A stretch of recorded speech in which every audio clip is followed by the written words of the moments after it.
Welcome to Intersections, the podcast of Seton Hall's Institute for Communication and Religion and the Journal of Interreligious Studies, featuring conversations about the field and spotlighting the ideas and practices of scholars, educators, leaders, and community organizers.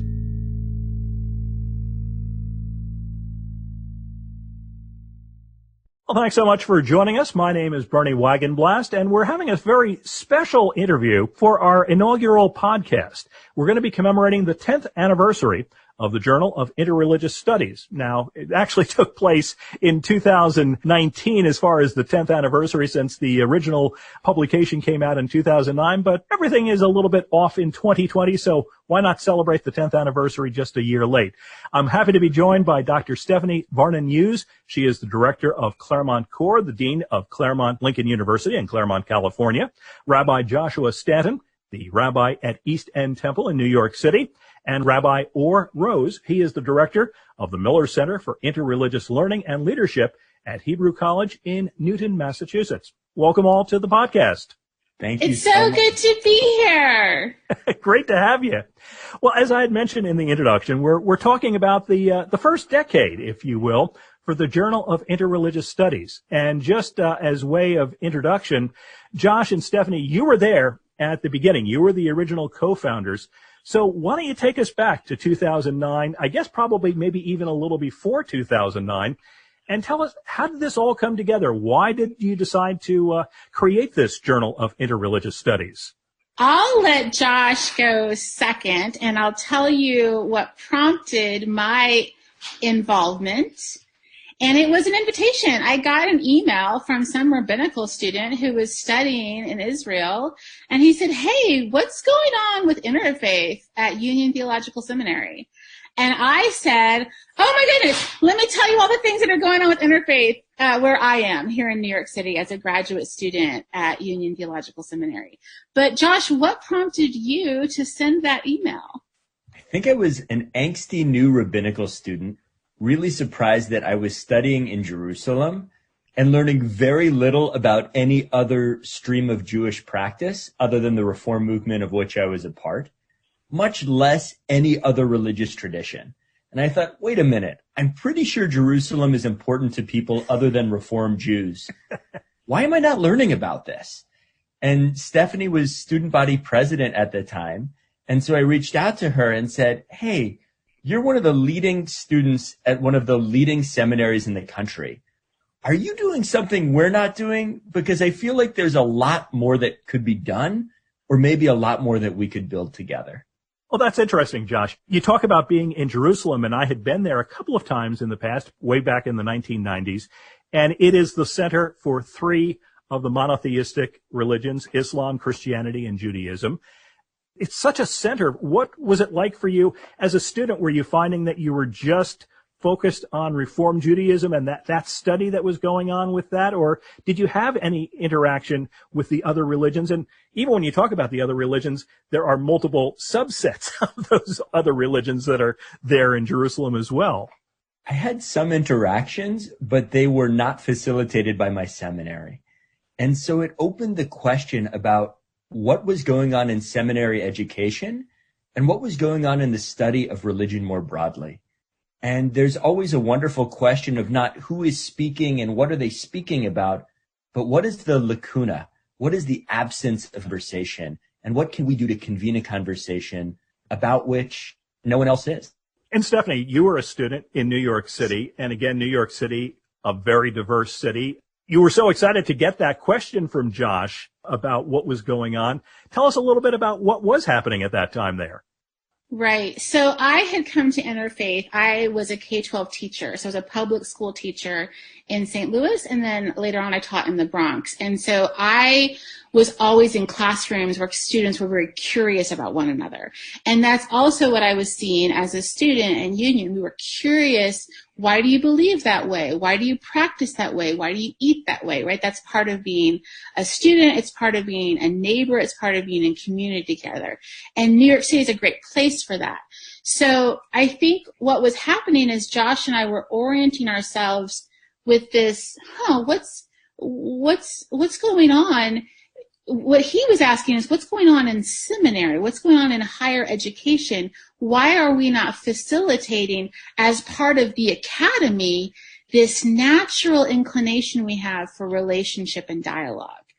And that was a really important question, because now 10 years later, we see that's where the field has turned. It's not just about religious studies. Let me tell you about the religion. It's really about interreligious dialogue. Let me learn from you about how we live together. Or I understand that you came on board in about 2012. Tell me a little bit about why you first became involved, if you will. Thank you. First of all, this is a wonderful reunion of sorts. Josh and Stephanie are beloved students and colleagues, and so this gives us the opportunity to re-engage in conversation after a long pause. So I'm delighted to be with all of you. I've been teaching at Hebrew College in Greater Boston for the last 15 years, and in that capacity, I co-directed a center called Circle, which was a center that was co-sponsored by Hebrew College and our immediate neighbor, Andover Newton Theological School. And we were asking similar kinds of questions as faculty and administrators as Josh and Stephanie. And our point of intersection was the Interfaith Youth Corps. I had recently struck up a friendship with Ivu Patel, who's the founder and president of that organization. And he introduced me and some of my colleagues from our two institutions in Boston to fellows and promising young leaders in the organization. And Josh was among them. And then shortly after that, we met Stephanie and a cadre of other graduate students that were just wonderful to engage with. They were creative and thoughtful and entrepreneurial. And as we were building our program, we entered into a wonderful relationship with Josh and Stephanie, who became students and colleagues, and we began to dream together about possible projects. And eventually, through somewhat of a winding trail, Hebrew College and Andover Newton became the home institutions jointly for the Journal for Interreligious Dialogue, as it was called at the time. And through that formal relationship, we had the opportunity to continue to build iteratively the journal with Josh and Stephanie and several other colleagues who joined us in the venture. Now, let me ask a question of all three of you, and particularly Josh. I think I want to ask this question of, when you were first involved, we're coming at this from an academic background. Josh, you're now a rabbi at a temple in New York City. I'm curious, the things that you were involved with and the journal is involved with to this day in terms of interreligious dialogue and such, how does that apply to the quote-unquote real world and not just in the academic setting? It's invaluable. The reality is we're the most religiously diverse society since the fall of the Roman Empire, at least according to Dr. Diana Eck at Harvard University. And so you can't lead in a community pretending that it's a silo. My synagogue has previously housed a mosque and is across the street from 3 churches and an institution called Friends Seminary, which is now a private school, obviously founded by Quakers. The idea that I could be a rabbi in absence of knowledge of other churches wouldn't work right now. And so religious leadership, community definitions, they all are contingent on the knowledge that we have of one another and the ability to collaborate effectively. In a recent moment, I've actually engaged in some activism with the head of the local Dutch Reformed Church, who happens to have not been ordained in that denomination, but is a UCC pastor and an incredible leader of color, the Reverend Dr. Jackie Lewis. And we found that we are both outraged that Peter Stuyvesant, an anti-Semitic person who expanded the slave trade in New York and basically hated everybody to the extent that even fellow Dutch Reform colonists in New Amsterdam were outraged at him. She and I have joined together to consider other options for our area, which has a statue celebrating New York's colonial past. And we think that there's so much that we can do in the public square to raise awareness about racism, anti-Semitism, other forms of hate. And if I were just a rabbi who only knew how to interact with fellow Reform Jews, I would not have a lot to say in the public square. And at a time when religious leaders are stepping up and many other layers of leadership are stepping back or failing altogether, we need to be able to lead together more effectively than ever before if we want civic society to come together and renew itself. Amen. Amen, to use my Christian language. And Stephanie, I want to hear from you as well, because Claremont Lincoln University, it does things that very few other seminaries and schools of religious education do. It's sort of reconceived of pedagogy altogether and what people need to know about each other. So how does this work for you? So we are a graduate university and we don't teach religion. But all of our students, we were founded on the concept of the golden rule, and all of our students want to become ethical leaders. So I have students working for Chevron, for Microsoft. I have students, one of my students is a judge in Atlanta. I have students who are working in juvenile justice programs, working on issues of immigration, running their own nonprofits. All of them have a personal, to use my public school teacher language, their interior space, right? It is our personal religious or ethical commitments that drive us oftentimes into our field of study, into our chosen profession, into working to provide food for hungry children in our community. And so in my teaching, I'm not teaching religion and I'm not teaching interfaith dialogue, but my students come from a variety of backgrounds, and their interior spaces activate why they want to do positive social change in the world. Because our students come and they are motivated to create positive social change from their own personal religious or ethical commitments, and because the communities they're working in are increasingly diverse, that is interfaith work. Right? Everywhere you go in the United States right now, you think you're just going to be a public school teacher in Dearborn or a city council member in Minneapolis. One of our students is a city council member in Minneapolis. And what you find out is the work that you're doing is actually interfaith engagement. Or any thoughts from your perspective about the real world versus the academic world and how it all fits together? First of all, I'm so proud of the work that Josh and Stephanie are both doing in their respective contexts, both of which partake of the real world in different ways. Two recent experiences come to mind, both of which I'm very much in the midst of. One is a project called Psalm Season, which I launched with colleagues from the Interfaith Youth Corps.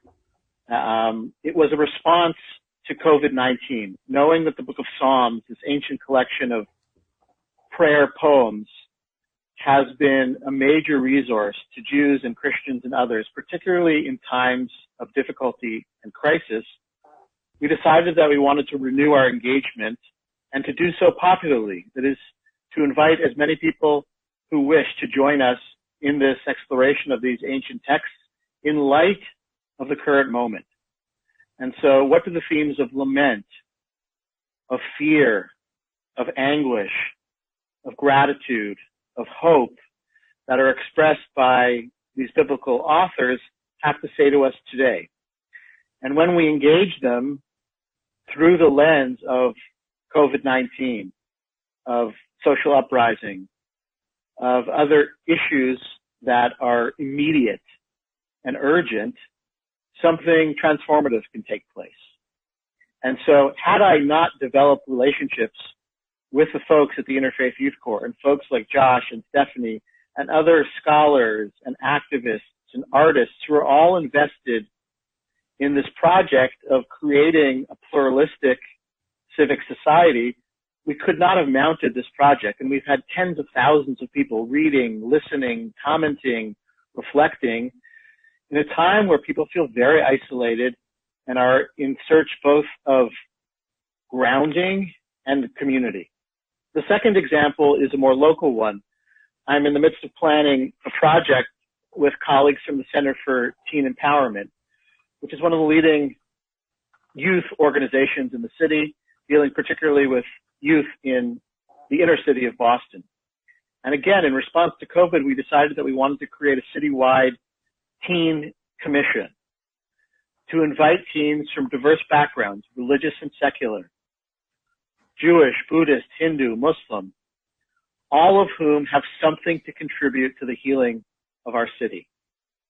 And these are kids, of course, whose educational lives, whose clubs, whose sports teams have all been disrupted. And so if we bring them together and ask them, as Stephanie said so beautifully, to examine from their places of interiority what motivates them to participate in this kind of healing effort, what we call in Hebrew tikkun, I think something quite magical can happen. And generally speaking, of course, young people are an underutilized resource. And we need them now more than ever. So this coalition, like the National Psalms Project, is bringing together a diverse range of folks. But I do want to say that it requires investment in relationship building. Because if there is a crisis, it's very difficult to mount anything meaningful quickly, which is why you have to be attentive to relationships day in and day out. And so Josh's effort, for example, didn't just appear out of the sky. I know that he's been working diligently on building those relationships with other religious leaders and civic leaders over many years. And then when we need each other in these moments of pain, of anguish, we can turn to each other and say, what can we do together that we couldn't do individually? Before we did this interview, I went back to look at the first issue of the journal, and there was obviously a number of articles, but one that I wanted to ask about in terms of not necessarily the specifics of the article, but just how things compare between 2009 and 2020.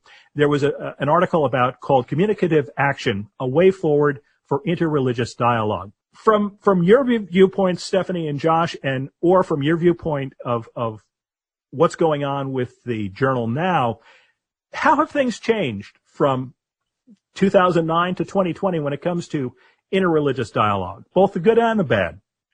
In 2009, interreligious studies was not its own field. So my PhD is in interreligious education, but that wasn't possible in 2009. In 2009, faculty and academics and scholars in religious studies were still trained with their mono-religious lens. So I was an expert in Lutheranism. I was an expert in Methodism. I was an expert in Roman Catholic ethics. And the folks who were interested in interreligious were sort of fringe, right? It was like, I'm going to add this to what I'm teaching and studying. What we found, what those early faculty and scholars and practitioners found, was that students and the public were hungry for this. They wanted those classes. They wanted to do Buddhist-Christian dialogue. They needed Muslim-Christian dialogue. They wanted a consortium on Jewish-Muslim dialogue. It was necessary. And so in the beginning, it was about articulating, wait, should this be its own field? What do we do to answer as an academy this hunger? And also the reality that more and more Americans are actually already interreligious. They're hybrid. They're in an interfaith marriage. They themselves practice Buddhism, but they were raised, culturally Catholic. And so 2008, 2009 was before the Academy had named this, and it was right on the cusp of when pastors and teachers and community leaders and individuals were naming and framing that for themselves personally. That is so well said. It was at the very leading edge, and some people were having these conversations, not many. And we also changed the medium. The internet as an academic resource, it existed. There was Google Scholar. There were other things that you could access online, of course. But the idea that it could be the primary platform for an academic journal, and that an academic journal would have a social media outreach arm, and that it would be, from its start, international in focus. So we would get articles and have board members in 4 or 5 different continents at once. That was pretty new as far as we were aware. And so it was the beginning of a process of kind of diffusing wisdom and spreading it out more widely from the ivory tower so that it was accessible to the wider world. Right. We were committed to radical accessibility. Yes, it was peer reviewed. Yes, it was academically rigorous, but it was also free and online. And that did, academia is often driven by ego and hierarchy, right? So people were like, wait, does this count? Can I put this in my 10-year packet? Is this a real journal? Yes, people need access to rigorous, innovative scholarship. It should be free and online. We're seeing this conversation happening right now in the sciences because there's collaboration around a COVID vaccine as never before. And people are realizing that open access is incredibly important if we're trying to advance ideas. And we were there pretty early. And we also pushed the bounds of what is scholarship. We were keenly aware that there were a number of practitioners who understood the ways in which religions interacted far better than we could on our own, far better than even some academics. And so our board from the start was a board of scholars and practitioners because we understood that there was a connection there. So Stephanie, to your point, radical accessibility and redefinition of who is part of the project of building this field in academia and in the way in which we train religious leaders to lead in such a diverse society. Stephanie, you talked about being trained as a Lutheran or as a Methodist. And I sometimes wonder if the interreligious dialogue is maybe easier between, say, a Presbyterian, a Roman Catholic, and a Jew than it is within some of the denominations. Absolutely. And part of that is just a function of relationships and families and the way we can be petty and bitter and jealous with those we're closest to, but the way we have a more formal regard and care for those that we don't know a lot about. And part of that is because I think when I'm talking to another Christian, my commitment, my personal commitment to my understanding of Jesus and Mary and God and the way I pray is really important. So I'm talking to another Christian and they say that I'm silly or immature for believing that prayer can actually change my life. That hurts in a way that talking about my personal relationship with Jesus, with Rabbi Josh or Rabbi Orr, paradoxically doesn't hurt in the same way. So there are, as we're coming to understand in the last 10 years, intra-religious dialogue, interpersonal relationships, thinking about the ways we understand each other and have to care for each other is different depending on the person that I'm talking with. I think that's spot on. I also wonder if, as practitioners of a very particular tradition, each of us, if we have gained new vocabulary by virtue of these relationships. Absolutely. I always laugh. The idea of chevruta, study partnerships. Rabbi Orr Rose has brought it to more conversations with more people who are not Jewish than I think any other rabbi in history. You're the Havruta Johnny Appleseed. That's exactly right. And it's kind of amazing that this concept that is very particular to Jewish tradition is also not unique to Jewish tradition and can be applied in other places and other spaces with great comfort, as opposed to calling them study dyads or whatever else one might want to. The concept just works. And sometimes when I'm talking to Muslim or Christian or Buddhist or humanist colleagues, there's an idea or a turn of phrase that they share that really pushes me in a helpful way and that really forces clarity on how I practice and what I believe and why. And so it's, to your point, Stephanie, a fascinating moment wherein we can find similarity with people who believe things that are totally different from us and yet struggle sometimes with people within our own religious traditions or ethical traditions because it's almost so similar as to be uncomfortable at points. We also want to look a little to the future, and Rabbi Orr Rose, you can perhaps give us some of that perspective, at least from the Journal of Interreligious Studies is concerned. Tell me about what's going on now and some of the things that you see in the immediate years ahead, if you would, please. Sure. I want to do that by picking up on a couple of the points that Stephanie and Josh made, because I think they're important in terms of understanding this moment and how we've arrived at it in terms of the journal and the broader field.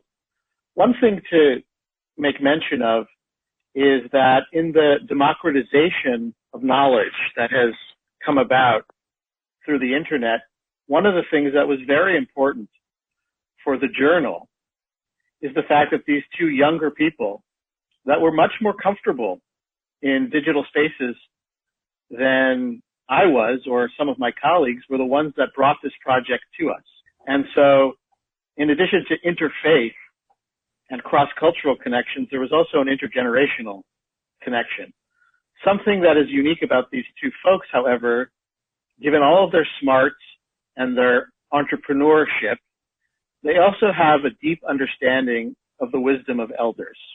And that speaks volumes to me, because none of us created this field.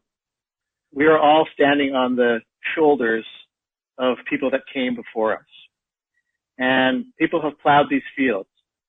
And they've spoken of this work in different terms and in different settings. But we know that there is more continuity than discontinuity.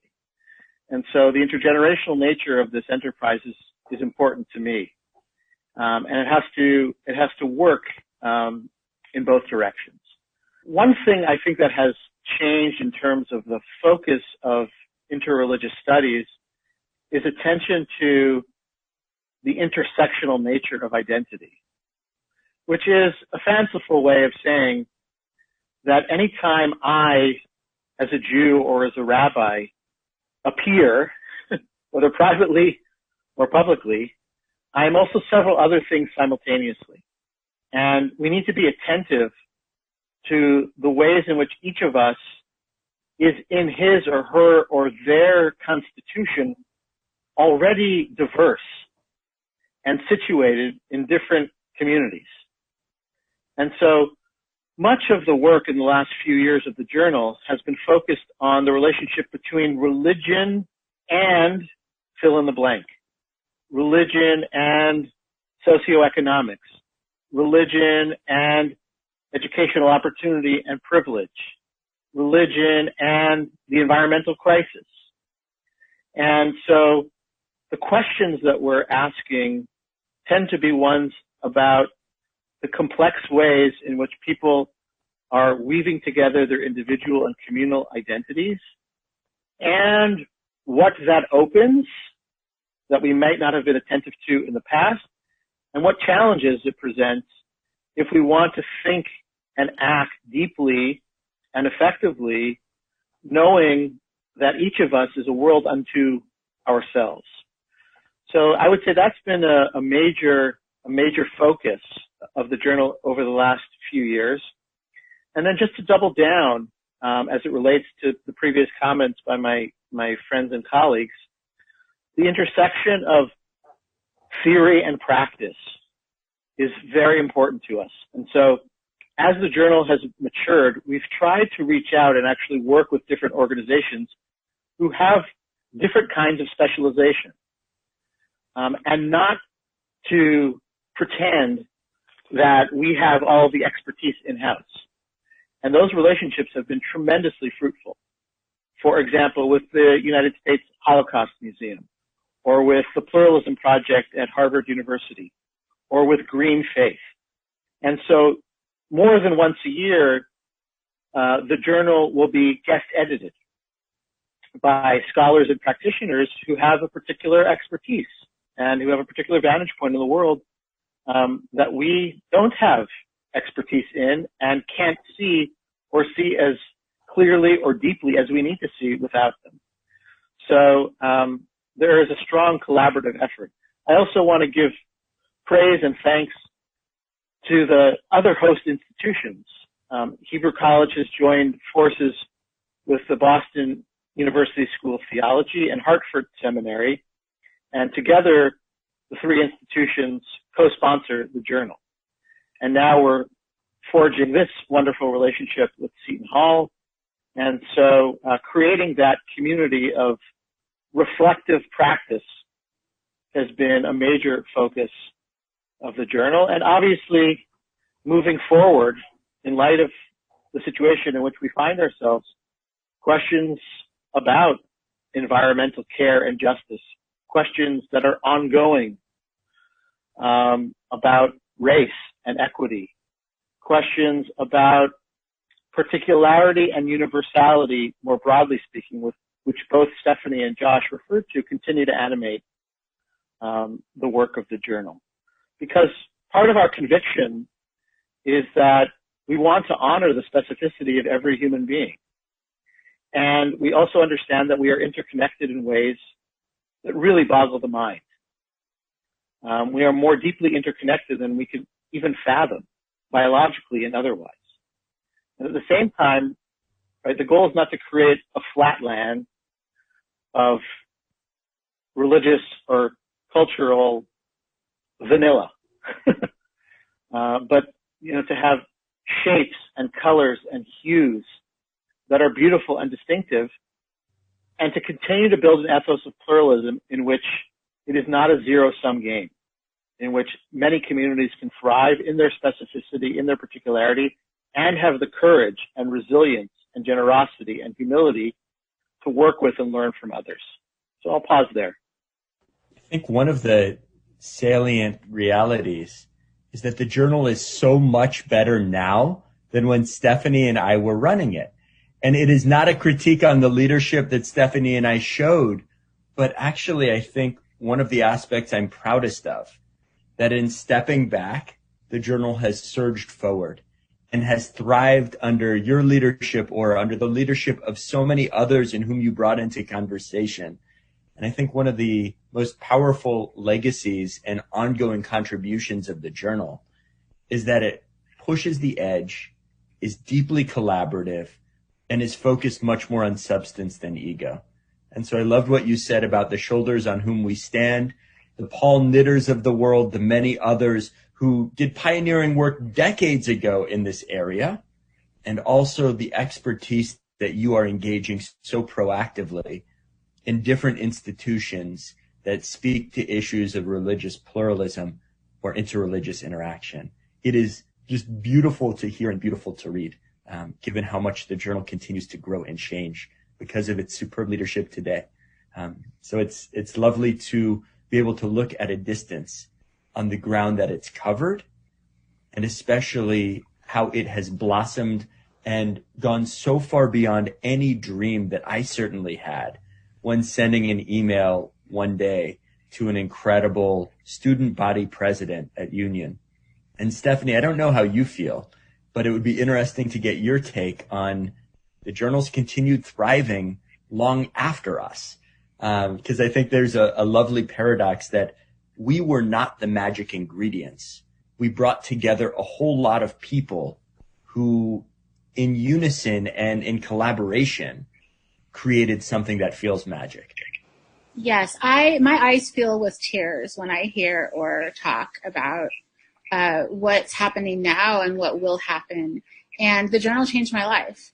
Meeting Josh and meeting Orr and meeting the members of the board of scholars and practitioners, every single person who is a member of that board and staff in the time between 2008 and 2010 changed the course of my entire life. My academic career, my teaching, my writing, who I became as a parent, who I became as a woman in the civic world, all of it was changed because of these relationships. And I think we have the twin virtues, and I learned this word from one of our board members, Rabbi Nancy Fuchs-Kramer, virtues of curiosity and humility. And I think those twin virtues, I picture them like DNA wrapping around all of our interactions and choices. We were both humble to say, what more can we find? Who else can we hear? Where else should we go?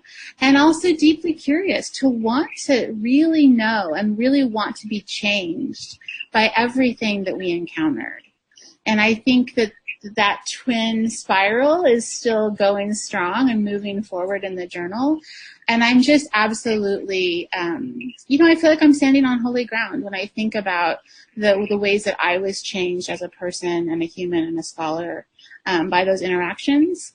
And I think that's a fruit of what happens when you're able to be both humble and curious.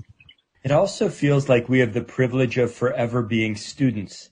So I will forever be a student of Rabbi or Rose. Absolutely. Even when we're nonagenarians, debating random Talmudic points, I will always be a student of Rabbi or Rose. And I will always be a student of Dr. Stephanie Varnon Hughes. And I will always be a student of Dr. Amy Light. There are so many people that I now get to call myself a disciple of. Yes. And I think personally it's been transformational because I never imagined being able to learn this much. And I never imagined how much I had left to learn. And both came together in the journal. And I think perhaps for others as well. And that's the invitation to the reader, right? Like as soon as Ora starts to talk, I fall into this posture of wanting to soak it up. And that's the same, Jenny Peace is another huge mentor, right? Like as soon as she starts to speak, I'm in that posture of learning. And that's the invitation to the reader. When we put out a new issue, when we put out a new collaboration, when we put out a new media interactive, we're inviting the other people out there to take on that posture of learning and curiosity. Like, come along. There's more to know.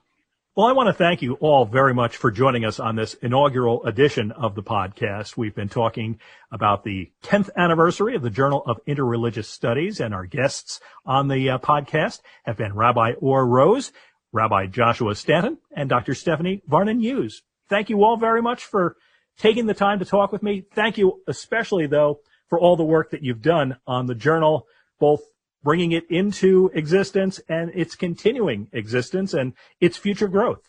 Absolutely. My pleasure. Thank you so much. And what a joy to connect. Thank you.